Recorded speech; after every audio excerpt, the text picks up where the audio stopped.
दोस्तों नमस्कार। मैं राजेश मुजफ्फरपुर सदा यूट्यूब चैनल में आप सभी का स्वागत है। अगर आप चैनल पर नए हैं तो चैनल को सब्सक्राइब जरूर करें और वीडियो को लाइक करें, शेयर करें, कमेंट करें। आज हम आपको बताने जा रहे हैं डॉक्टर भीमराव अंबेडकर का इतिहास भाग 9। चलिए शुरू करते हैं। अक्टूबर 1939 सेकेंड वर्ल्ड वार से उपजे संकट पर चर्चा के लिए गवर्नर जनरल लॉर्ड लिथगो की अंबेडकर के साथ चर्चा में शिकायत की कि पूना पैक्ट ईमानदारी से लागू नहीं किया गया है। 52 प्रमुख भारतीय नेताओं से मुलाकात। 25 अक्टूबर 1939 को बम्बई विधानसभा में कांग्रेस ने प्रस्ताव पास कर सेकेंड वर्ल्ड वार में भारतीयों की अनुमति के बिना झोंक देने की निंदा की गई। अंबेडकर ने कहा, भारत की सुरक्षा की जिम्मेदारी भारतीयों की होनी चाहिए, न कि ब्रिटेन की। 31 अक्टूबर 1939 बम्बई विधानसभा के अधिवेशन के आखिरी दिन कांग्रेस ने हरिजन बिल पेश किया। विरोध में आर भोले ने कहा, राजा इतना दयालु हुआ कि उसने हमारे हाथों में कड़वा तंबू दे दिया और वह भी फूटा हुआ। 3 नवंबर 1939 को बम्बई विधानसभा भंग कर दी गई।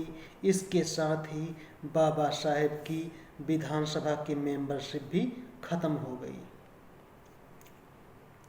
जनवरी 1940 देश में राजनीतिक संकट का बढ़ता जा रहा था।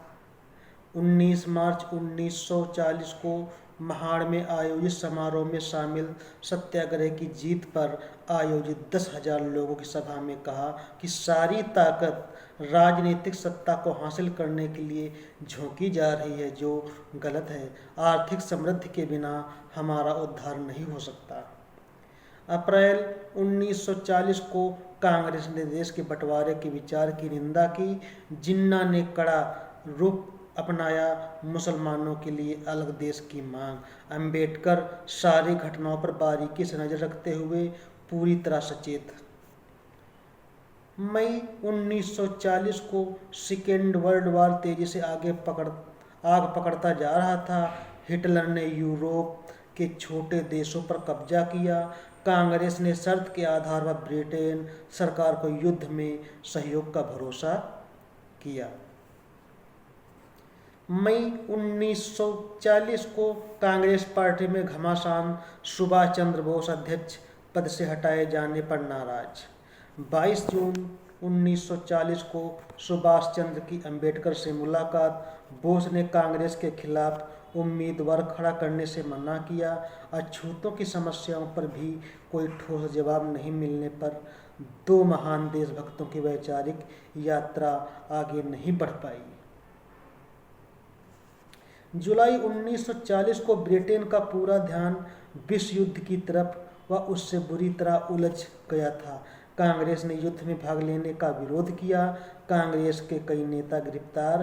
अंबेडकर ने कांग्रेस के ढुलमुल नीति की आलोचना की। दिसंबर 1940 थॉट्स ऑन पाकिस्तान पर विचार नामक विचारपूर्ण किताब का प्रकाशन। देश में धर्म के आधार पर बंटवारे की मांग के दौर में इस किताब से राजनीतिक क्षेत्र में जोरदार हलचल मानो विस्फोट सा हो गया। भविष्य में देश की शांति के लिए कड़वी लेकिन खरी बातें लिखी। धर्म के नाम पर भारत में फैल रही विकराल बीमारी का वैद्य की तरह इलाज बताया। 1940 को थॉट्स ऑन पाकिस्तान के 3 संस्करण के बाद में इसका नाम पाकिस्तान या भारत का विभाजन रख दिया। पुस्तक समीक्षा में टाइम्स ऑफ इंडिया ने लिखा कि पाकिस्तान के नाम पर डॉक्टर अंबेडकर ने भारत की सारी समस्याओं पर विद्वता से चर्चा की। पाकिस्तान जैसे मुश्किल और गंभीर विषय पर जिस सच्चाई और योग्यता के साथ अंबेडकर ने इस किताब में चर्चा की है, यह सिर्फ वही कर सकते थे। 1941 सेकेंड वर्ल्ड वार का घमासान अधिक तेज हुआ।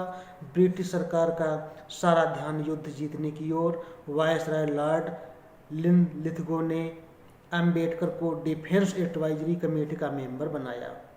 अगस्त 1941 को अछूतों की बेगारी प्रथा, अछूतों पर ज़्यादा टैक्स की मार आदि जायज़ मांगों पर बम्बई सरकार द्वारा ध्यान नहीं देने पर सिन्नर में विशाल सभा, वायसराय लिथगो ने बम्बई के गवर्नर को डांट लगाई। अगले दिन अछूतों पर ज़्यादा टैक्स के आदेश वापस हुए। सितंबर 1941 को हिंदुओं ने हमारे साथ क्या बर्ताव किया नामक किताब का लेखन शुरू किया, जो बाद में 1945 में दूसरे नाम से छपी। फरवरी 1942 बम्बई में थॉट्स ऑन पाकिस्तान पर 3 दिन तक चर्चा। अंबेडकर ने कहा, जो कौम अपना इतिहास नहीं जानती वह भविष्य का निर्माण नहीं कर सकती। 1942 में वायसराय लिथगो ने से शिक्षा के क्षेत्र में प्रचार पर चर्चा में कहा, क्या मैं 500 ग्रेजुएट्स के बराबर नहीं हूँ? वायसराय ने कहा, हाँ, आप में यह प्रतिभा है।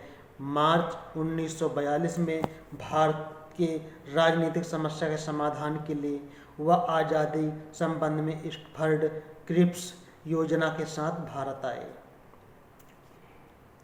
30 मार्च 1942 को डॉक्टर अंबेडकर व MC राजा सर क्रिप्स से मिले।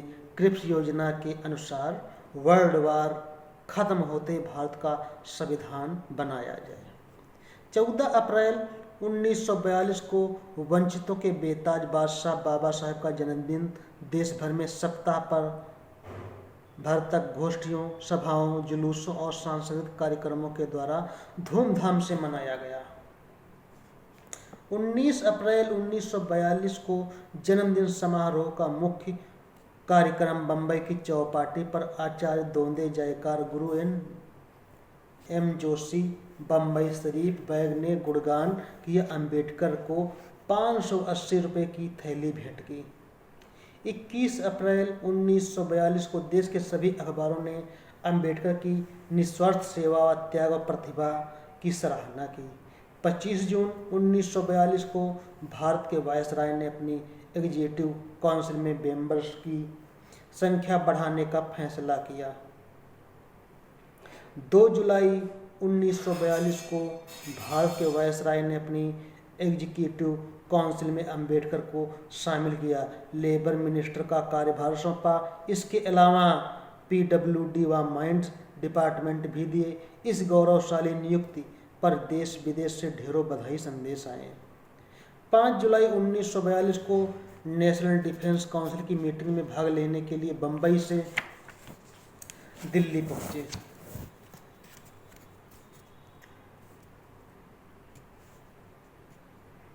आज के साथ इतना ही। हम फिर मिलेंगे अगले वीडियो में। तब तक के लिए नमस्कार।